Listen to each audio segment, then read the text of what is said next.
Hi, everybody. Welcome to another episode of the Future Tech podcast series. It's me, Charlie Sell, the MD of Arrows Group, where I speak to thought leaders, scientists, CTOs, people in the technology and STEM-based world, really just wanting to find out a bit about their story, but talking about content and topics relevant to many of our listeners. As we know, the podcast is aimed at STEM graduates, and so the takeaways from this hopefully resonate with all.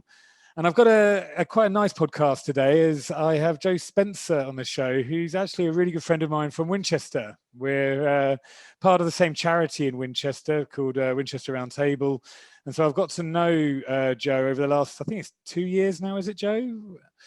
Yeah, about that. Yeah, about 2 years, and we've found recently a bit of a common a common link, I guess, that we're both very, very passionate about graduates and how to help them get into employment, and is there a skills gap there that we can help fix? So today's show is really going to be finding out a bit more, as I say, about Joe. He's a young scientist or an early career scientist that has worked in the defence sector for the last number of years, and has very recently just taken a step into his own consultancy. So is really sort of putting himself out there, and not too long ago he remembers what it was like to be a grad starting in the first job. So Joe, welcome to the show. Hi, yeah, thanks for having me on, Charlie. I'm looking forward to it.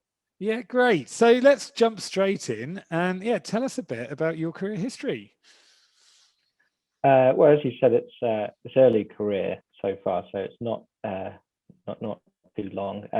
I guess you always start saying you went to university and did a science technology based subject, but actually I go a bit further about that. I was passionate about technology, but I'd never really saw myself going to university to do physics or science as I did. I kind of thought law or medicine would be the right choice because that would give me a job. And then one day I just thought, I saw these possible careers you could do with science and engineering, so physics, and I said, well, that will delay me for choosing to have a job for a number of years. So I'll do that. Chose physics, and then in 2012 finished that, and decided to delay getting a job a little bit more. So I decided to do a PhD in physics as well.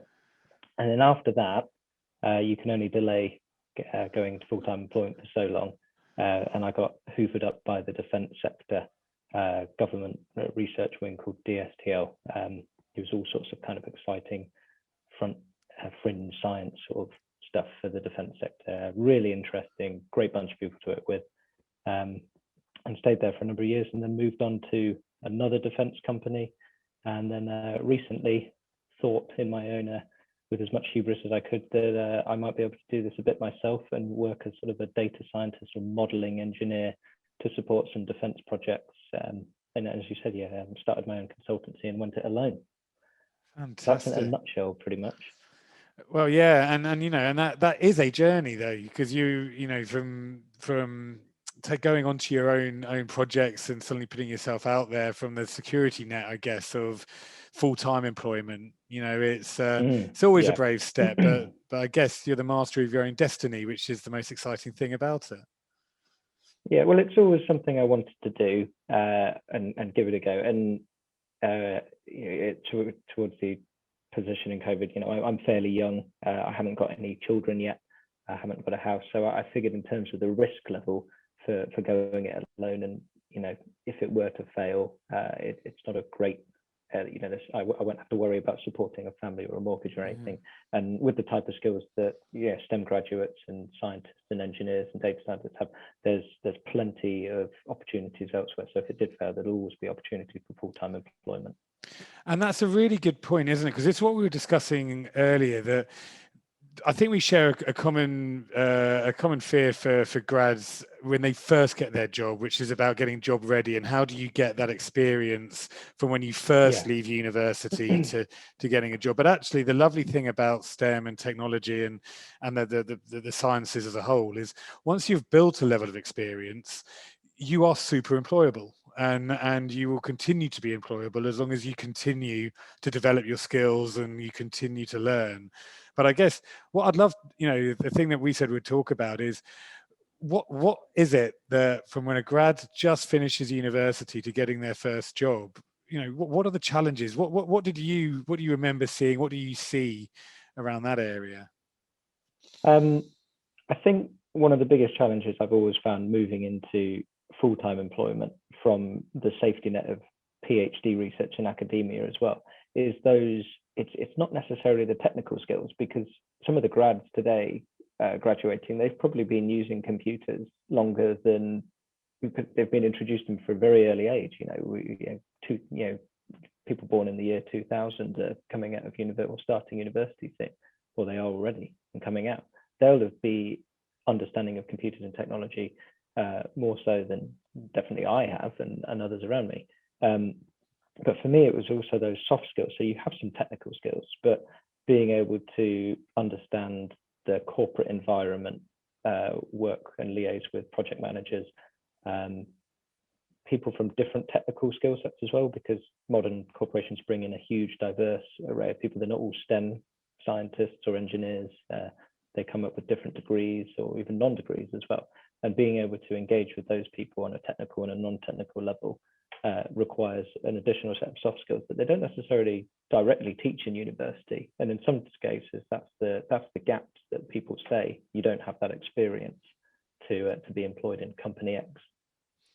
Yeah, and you're so right there. It's something that, sitting on the other side of the fence when we're trying to help graduates get their first jobs or the more senior side, how can you make people job ready and learn those soft skills, learn the interactions of even just an office environment occasionally, or the politics of how to navigate yourself is quite tough if you're going so green.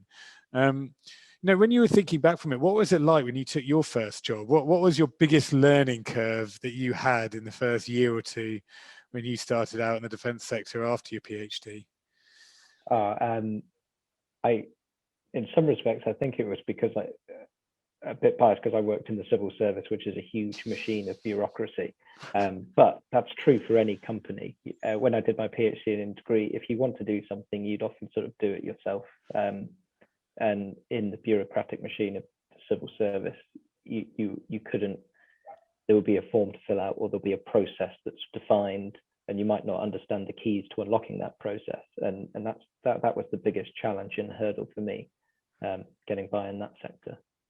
And so what have you seen as the main differences then, if you've worked in both the civil service and now the private sector with your own consultancy? Is there any big differences that that really stand out?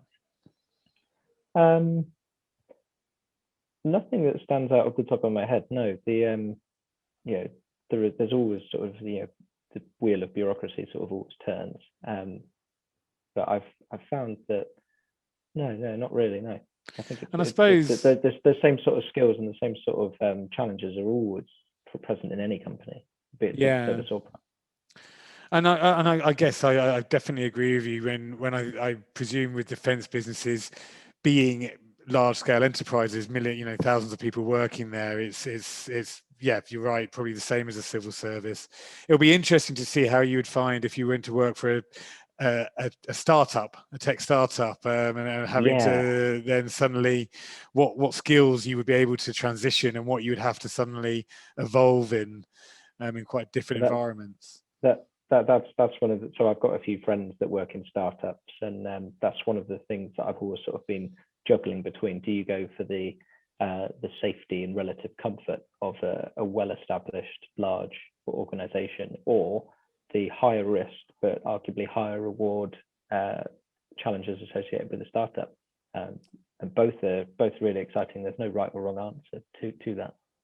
And I totally agree. There really isn't. I was speaking to a CTO. He was on one of my earlier podcasts, and the way he explained it is, people should think about: do you want to trade time for money or trade time for knowledge?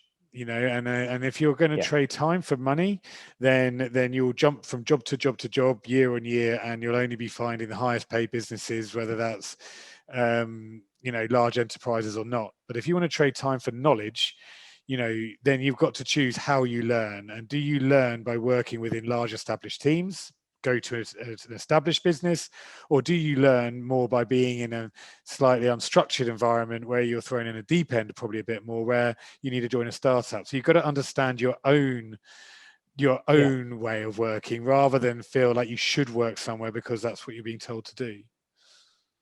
Yeah, exactly. And with your friendship group, and like you said, you know a lot of people from starting their careers all the way through to the other end are very senior now. What would be your advice to how people can actually stand out or find out about roles? Like we were talking about this earlier, within the defense sector, there's so many, or the civil service. It's so exciting, but it's probably quite difficult to find out what jobs exist for many people if they don't know where to look. What would be your thoughts around that? Yeah, you're right. Especially in the defense sector, there's so many interesting projects, some of which can't be put out, in the public domain for obvious reasons. But also, there's a lot of aspects to work in the defense sector that you just wouldn't necessarily know about through day-to-day life. And that's not just defense. We were saying earlier, it's in the private sector as well. The doors to these large companies are often closed, and then once you're in, you open up and you can actually see what technology or interests they have and developing in the background. But I guess advice to sort of get beyond that cloud, or sort of unveil that, is do research and read, engage with people that are currently in the sector, but you also use your own interests. So if you can, STEM graduates who are technology minded might have opinions on what they think the future of technology is. So, for example, like machine learning or quantum computing to unlock new huge data sets and infer new information. Yeah, that's a technology paradigm that's going to change lots of things. And obviously loads of companies, private or defense, will be looking into that. So if you have knowledge and passion and interest in that, then look into it, and you'll be able to fit in anywhere. And what a brilliant point. It is about having that interest, that genuine interest, rather than trying to force it, isn't it? If you're going to make a real mark in where you work or what you do, follow something that you've got a genuine passion in, rather than what you think will either pay you the biggest check or because, as you said earlier, with law or accountancy, if that's not where your heart lies, but it's what people are expected of you, try and be brave enough to not necessarily make that move. And be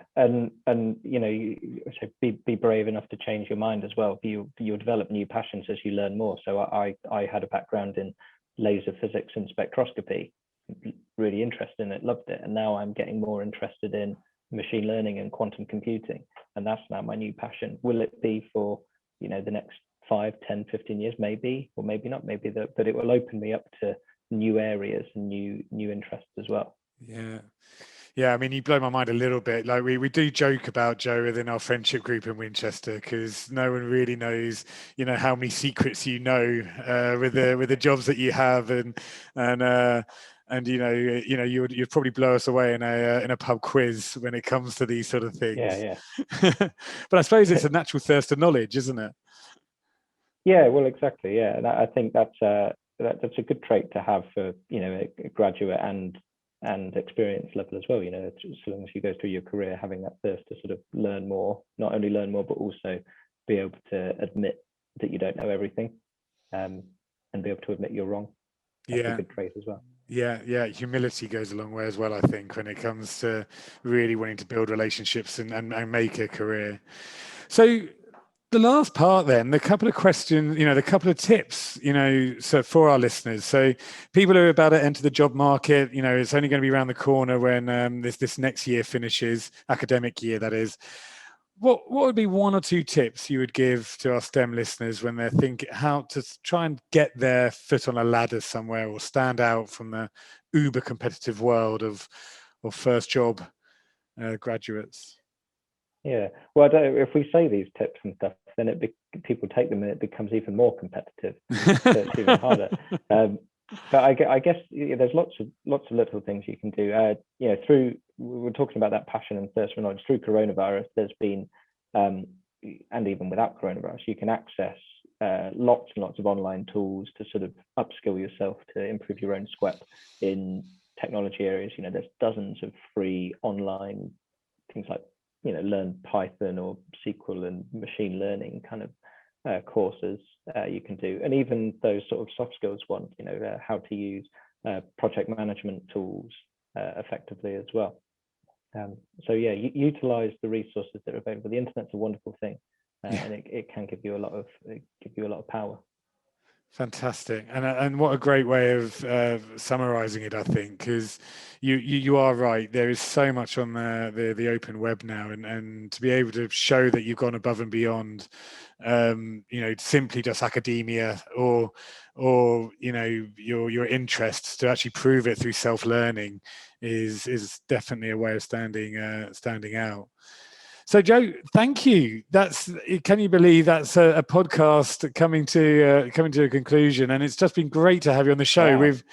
We've been having a joke, haven't we? There are, again, friends in Winchester who will probably may or may not listen to the podcast, are going to have a bit of fun with this. They will all listen to it.